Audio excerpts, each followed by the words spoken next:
बिस्मिल्लाहिर्रहमानिर्रहीम। अस्सलाम वालेकुम प्यारे बच्चों। आज हमने नेक्स्ट पेज की रीडिंग करनी है। हमारी नेक्स्ट रीडिंग है जीम। जीम की छोटी शक्ल, चे की छोटी शक्ल, हे की छोटी शक्ल, खे और खे की छोटी शक्ल।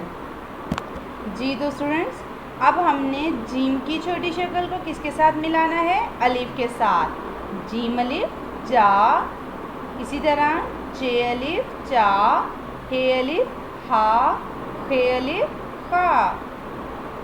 अलिफ मद आ जीम आज, अलिफ मद आ जीम आज। बे अलिफ बा जीम बाज, ते अलिफ ता जीम ताज। जीम अलिफ जा, चे अलिफ चा, हे अलिफ हा, खे अलिफ खा। अलिफ मद आ जीम आज, बे अलिफ बा जीम बाज, ते अलिफ ता जीम ताज, ते अलिफ ता जीम ताज।